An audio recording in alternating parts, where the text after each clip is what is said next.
Longest ಎರಡೂ ಪೋಸ್ಟ್ಗಳು ಸಿಗುವಂಥದ್ದು ಅಲ್ಲಿ, ಇಲ್ಲಿ KS ಸಿಗುವಂಥದ್ದು ಅಲ್ಲಿ.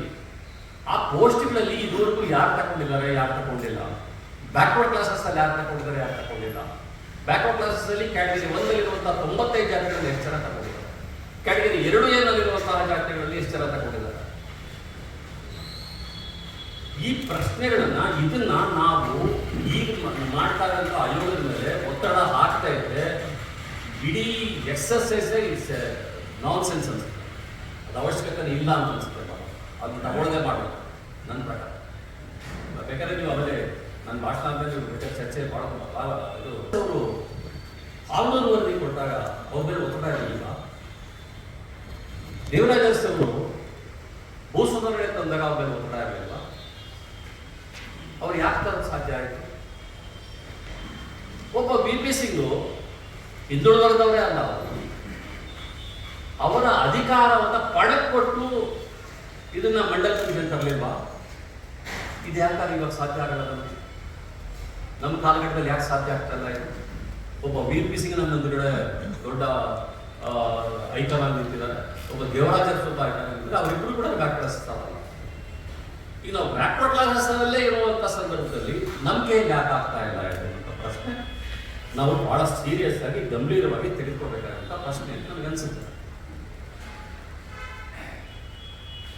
ಅವರು ದೇವರಾಜ ಅರಸು ಮನಸ್ಸು ಮಾಡಿದ್ರೆ ನಾನು ಕಾಂಪ್ರಮೈಸ್ ಮಾಡ್ಕೊಂಡು ಹೋಗ್ಬೇಕು ಅಂತ ಹೇಳಿದರೆ ಇವತ್ತು ನಾವೆಲ್ಲ ಕೂತ್ಕೊಳ್ತಾ ಇದ್ವಾ? ಅವನೂರು ಕಮಿಷನ್ ಬಂದಿದ್ದರಿಂದಾಗಿ ನಾವೆಲ್ಲ ಕೂತ್ಕೊಂಡು ಮಾತಾಡ್ತಾ ಇದ್ದೀವಿ. ನಮ್ಗೊಂದು ಸ್ವಲ್ಪ ಅವ್ರ ಅಧಿಕಾರ ಸಿಕ್ಕಿದೆ, ಸ್ವಲ್ಪ ಇದು ಸಿಕ್ಕಿದೆ. ಅವತ್ತು ಆ ಸ್ಯಾಕ್ರಿಫೈಸ್ ಇದೆಯಲ್ಲ ದೇವರಾಜ ಅರಸು. ಆಗಲೇ ಯಾರು ಹೇಳ್ತಾರೆ ನಾಲ್ವಡಿ ಕೃಷ್ಣರಾಜ ಒಡೆಯರದು ಬ್ಯಾಕ್ ಕ್ಲಾಸಸ್ ಅಲ್ಲ, ಸಾಹು ಮಹಾರಾಜ್ ಬ್ಯಾಕ್ ಕ್ಲಾಸಸ್ ಅಲ್ಲ ನೋಡಿದ್ರು ಅಂತ ಹೇಳಿದ್ರೆ ಅವರು ಕ್ಯಾಸ್ಟ್ ವೈಸ್ ಒಂದು ಏನೋ ಒಂದು ಬ್ಯಾಕ್ ಕ್ಲಾಸ್ ಅಂತಲೇ ಹೇಳ್ತಾರೆ. ಅದು ಒಬ್ಬ ಮಹಾರಾಜ ಅನ್ಸಿದ್ದ ಅವ್ರನ್ನೂ ಕೇಳ್ತಾರೆ ಅಸಮಾನತೆ ಬಗ್ಗೆ. ಒಬ್ಬ ಬ್ರಾಹ್ಮಣ ಕೇಳ್ತಾರೆ ಸಾಹು ಮಹಾರಾಜ, ಸರ್ ನೀವು ಹಿಂಗೆ ಮಾಡ್ತಾ ಇರೋದು ಎಲ್ಲ ಒಬ್ಬೊಬ್ರಿಗೆ ಒಂದೊಂದು ಕೊಡ್ತಾ ಇರೋದು ಬಹಳ ತಪ್ಪಲ್ಲ ಅಂತ ಕೇಳ್ತಾರೆ. ಏನಪ್ಪ ಮಾಡ್ತಾರೆ, ಈಗ ಮೀಸಲಾತಿ ಕೊಡ್ತಾ ಇರೋದು ತಪ್ಪಲ್ಲ? ಆಗ ಸಾಹು ಮಹಾರಾಜ ಹೇಳ್ತಾರೆ, ಒಂದು ನಿಮಿಷ ಬಾರಪ್ಪ ಅಂತ ಹೇಳ್ಬಿಟ್ಟು ಕುದುರೆ ಆಯ್ತಾರೆ ಅಂತ. ಅಲ್ಲಿ ದೊಡ್ಡ ಕುದುರೆ, ಚಿಕ್ಕ ಕುದುರೆ ಎಲ್ಲ ಕುದುರೆಗಳು ಇರ್ತವೆ. ಬಹಳ ಬಡಕಲಾದ ಕುದುರೆಗಳು ಇರ್ತವೆ. ಬಡಕಲಾದ ಕುದುರೆಗೆ ಹೆಚ್ಚು ಮೇವು ಹಾಕಿರ್ತಾರೆ, ಬಹಳ ದಪ್ಪವಾಗಿರುವಂಥ ಕುದುರೆಗೆ ಕಡಿಮೆ ಮೇವು ಹಾಕಿರ್ತಾರೆ. ಇಷ್ಟೇನಪ್ಪ ನಾವು ಮಾಡ್ತಾರೆ. ಮೀಸಲಾತಿನ ನಾವು ಅರ್ಥ ಮಾಡ್ಕೊಂಡಿರೋದು ಇಷ್ಟ ಏನಿಲ್ಲ. ಈಗ ಒಡೆಯ ವರ್ಗೀಕರಣದ ಬಗ್ಗೆ ಈಗ ನಾವು ದೊರೆಯಬೇಕಾಗಿರುವಂತಹ ಕಾಲಘಟ್ಟ ಬಂದಿದೆ. ಅದನ್ನು ಬ್ಯಾಕ್ವರ್ಡ್ ಕ್ಲಾಸಸ್ ನಾವು ವರ್ಗೀಕರಣದ ಬಗ್ಗೆ ಮಾತಾಡ್ತಾ ಇದ್ರೆ ಬಹುಶಃ ಇನ್ನೊಂದು ದಶಕದಲ್ಲಿ ನಾವು ಎಲ್ಲೂ ಇಲ್ಲದಾಗ್ತದೆ.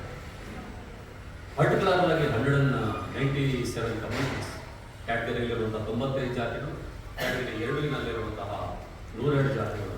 ನಾವಿವತ್ತು ಆ ವರ್ಗೀಕರಣದ ಬಗ್ಗೆ ನಾವು ಬಹಳ ಸ್ಪಷ್ಟವಾಗಿ ಮಾತಾಡಬೇಕಾಗುತ್ತೆ. ಆ ವರ್ಗೀಕರಣ ಮಾಡಬೇಕಾದ್ರೆ ಅದಕ್ಕೆ ಆಧಾರ UPSನ KPSನ ಕಡ್ಡಾಯವಾಗಿ ತಗೋಬೇಕು. ಬಹುಶಃ ಇದೊಂದು ನಿರ್ಣಯ ಆಗಬೇಕು ಅಂತ ತಿಳ್ಕೊಂಡು ಬಸರ ಇಲ್ಲಿ KPSನ ತಗೊಳ್ಳದೆ ನೀವು ಹೋಗೋಂಗೇ ಇಲ್ಲ ಅಂತ ಹೇಳಿದ್ರು. KPS ಯಾಕೆ ಕೊಡಲ್ಲ ಅಂತಾರೆ ಅಂತ ಹೇಳಿದ್ರೆ ನಿಮಗೆ ಪವರ್ಸ್ ಇಲ್ಲ. ಅವ್ರು ಇವಾಗ KPSಗೆ ನೀವು ಅಪ್ಲೈ ಮಾಡುವಾಗ ಅಪ್ಲಿಕೇಶನ್ ಫಾರ್ಮ್ ಫಿಲ್ಅಪ್ ಮಾಡುವಾಗ ಅದು ಜಾತಿ ಹೆಸರು ಬರೀತಾ ಇದ್ರೆ ಅವ್ರು ತಗೊಂಡಿರ್ತಾರಲ್ಲ. ಅದಕ್ಕೊಂದು ವಿಧಾನಸೌಧದ ಥರ ಒಂದು ಬಿಲ್ಡಿಂಗೇ ಇದೆಯಲ್ಲ, ಒಂದು ಕಲ್ಲಿನ ಬಿಲ್ಡಿಂಗ್ ಇದೆ. ಆ ಬಿಲ್ಡಿಂಗ್ ಅಲ್ಲಿ ಅಷ್ಟು ದೊಡ್ಡದು, ಅಷ್ಟು 100 ಜನ ಕೆಲಸ ಮಾಡ್ತಾರೆ ಅಂತ ಕಡೆ ನಮಗೆ ಇದು ಯಾರು ತಗೊಂಡಿದ್ದಾರೆ ಯಾರಿಲ್ಲ ಅಂತ ಹೇಳಿದ್ರೆ ನಮಗೆ ವಿವರ ಕೊಡೋಕೆ ಸಾಧ್ಯವಾಗಲ್ಲ. ಅವ್ರಿಗೆ ಯಾಕೆ ಸಾಧ್ಯವಾಗಲ್ಲ? ಒಂದು ಸರ್ಕಾರಕ್ಕೆ ಯಾಕೆ ಸರ್ಕಾರದ ಅದಿಂದಲೇ ನಾವು ಕೂಡ ಪಡ್ಕೋಬೇಕಾಗುತ್ತೆ. ಇದು ನನಗೆ ಅನಿಸಿದೆ, ನಾವು ಹೇಳೋಂಗೆ ಇಲ್ಲ ಅಂತ.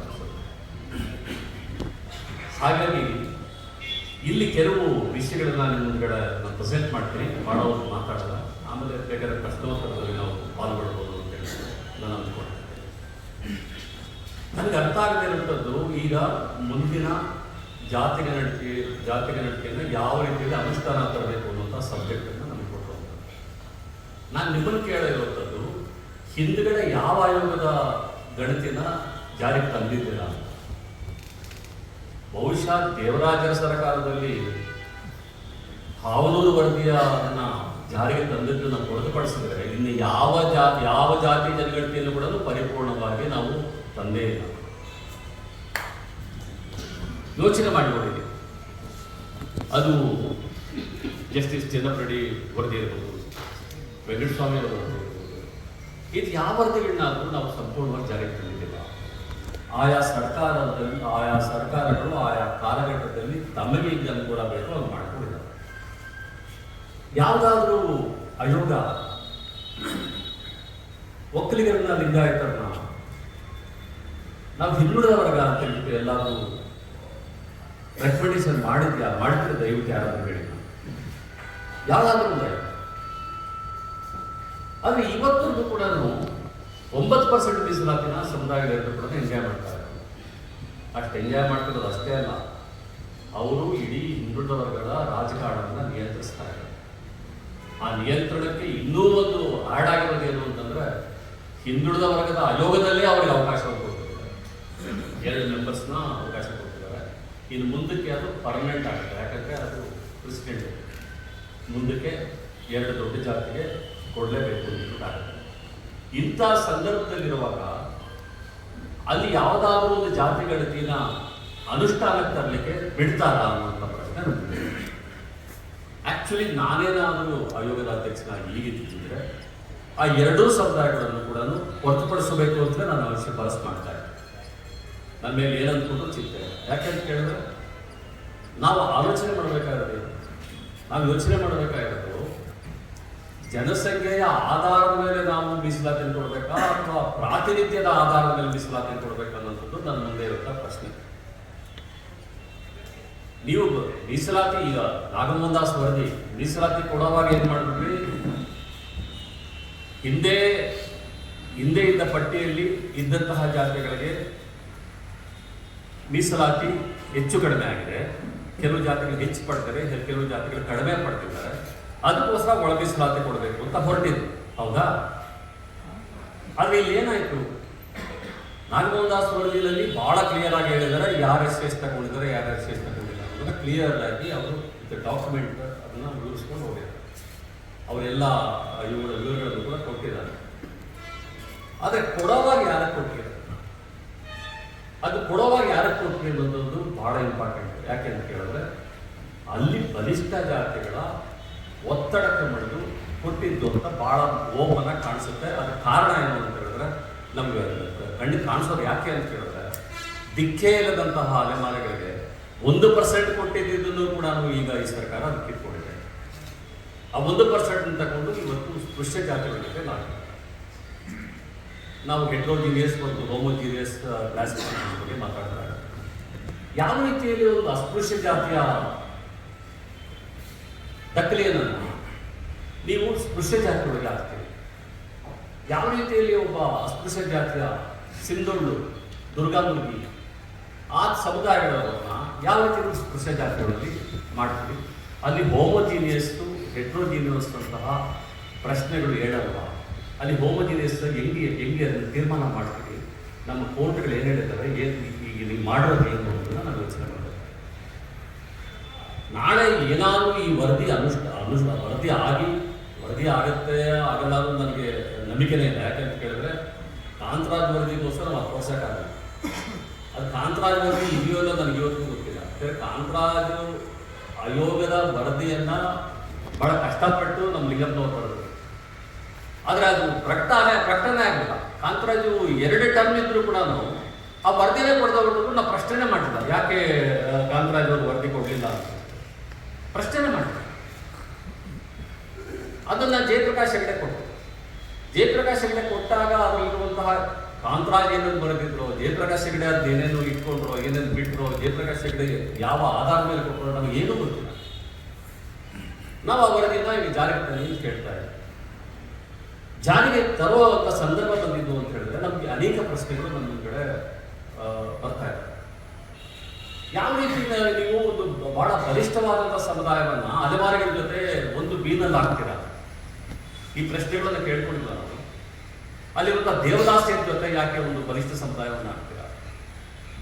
ಅಲ್ಲಿ ದಿಕ್ಕೇ ಇಲ್ಲದಿರುವಂತಹ ಒಬ್ಬ ಗಿಸಾಡಿ ಸಮುದಾಯದ ಬಗ್ಗೆನೋ ಅಥವಾ ಒಂದು ಬುಡುಬುಡುಕಿ ಸಮುದಾಯದ ಜೊತೆನೋ ಹಾಕ್ತಿರಲ್ಲ, ಅದು ಹೇಗೆ ಸಾಧ್ಯ?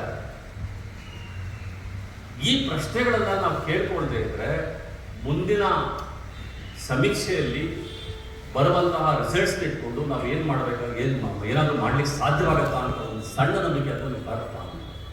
ಇದಕ್ಕಿಂತಲೂ ಮೂಲಭೂತ ಪ್ರಶ್ನೆ ನಾನು ತಗೊಂಡು ನಾವು ಏನು ಕೊಟ್ಟಿದ್ದೀವಿ ಈಗ ಒಳ ಮೀಸಲಾತಿ ಆಯಿತು, ಅದು SC/STಗೆ ಆಗೋದು. ಬ್ಯಾಕ್ವರ್ಡ್ ಕ್ಲಾಸಸ್ಗೆ ಒಳವರ್ಗೀಕರಣ ಆಗಬೇಕು ಅಂತ ಈಗ ಧ್ವನಿ ಕೇಳಿಸ್ಬೇಕಾಗಿದೆ. ಯಾಕೆಂತಂದ್ರೆ ಅಲ್ಲೂ ಕೂಡ ಬಲಿಷ್ಠ ಜಾತಿಗಳೇ ಎಲ್ಲವನ್ನು ತಿಂತಾ ಇದ್ದಾವೆ ಅಂತ ಹೇಳ್ಬಿಟ್ಟು ಎಲ್ಲ ಸಣ್ಣ ಜಾತಿಗಳು ಹೇಳ್ತಾರೆ. ಈಗ ಮಡಿವಾಳ ಇರ್ಬೋದು, ಚೌರಿಕರು ಇರ್ಬೋದು, ಉಪ್ಪಾರ್ ಇರ್ಬೋದು, ಗೋಲ್ರು ಇರ್ಬೋದು, ತಿಗಡ್ರು ಇರ್ಬೋದು, ವಿಶ್ವಕರು ಎಲ್ಲ ಹೇಳ್ತಾರೆ. ಆದ್ರೆ ಅದನ್ನ ಹೆಂಗೆ ಅಡ್ರೆಸ್ ಮಾಡ್ಬೇಕು ಆ ಪ್ರಾಬ್ಲಮ್ ಇರ್ಬೋದು. ನಾವೀಗ MBC ಅಂತ ಈ ಪದ ಬಳಸಿದ ತಕ್ಷಣ ಬಹಳ ಜನಕ್ಕೆ ಬಂದ್ಬಿಡುತ್ತೆ. ಏನ್ರಿ MBC ಅಂತ ಬಳಸ್ತೀವಿ, ಮೋಸ್ಟ್ ಬ್ಯಾಕ್ವರ್ಡ್ ಕ್ಲಾಸಸ್. ಬಿಹಾರದಲ್ಲಿ MBC ಅಂತ ಬಳಸಿದ್ದೆ ಎಕ್ಸ್ಟ್ರೀಮ್ಲಿ ಬ್ಯಾಕ್ವರ್ಡ್ ಕ್ಲಾಸಸ್ ಅಂತ ಬಳಸ್ತಾರೆ ಯಾರು, ನಿತೀಶ್ ಕುಮಾರ್. ತಮಿಳ್ನಾಡಲ್ಲಿ ಸ್ಟಾಲಿನು MBC ಅಂತ ಬಳಸ್ತಾರೆ. ನಮ್ಮ ಕರ್ನಾಟಕದಲ್ಲಿ MBC ಅಂತ ಬಳಸೋಕೆ ಹಿಂದುಳಿದ್ರು. ಇದು ಯಾಕಾಗ್ತದೆ? ಇದೆಲ್ಲಕ್ಕಿಂತ ಹೆಚ್ಚಾಗಿ ನಾವಿವಾಗ ಮುಂದೆ ಬರುವಂತಹ ಇದರಲ್ಲಿ ಏನೋ ಸಮೀಕ್ಷೆಯಲ್ಲಿ ಅದು ಸೈಂಟಿಫಿಕ್ ಆಗಿ ನಡೆಯಬೇಕು ಅಂತ ಹೇಳಿದ್ರೆ, ಹಿಂದಿದ್ದು ಸೈಂಟಿಫಿಕ್ ಆಗಿ ಇದೆಯೋ ಇಲ್ವೋ ಅದರ ಪ್ರಶ್ನೆಗೆ ಹೋಗೋದು ಬೇಡ ಈ ಸತಿ.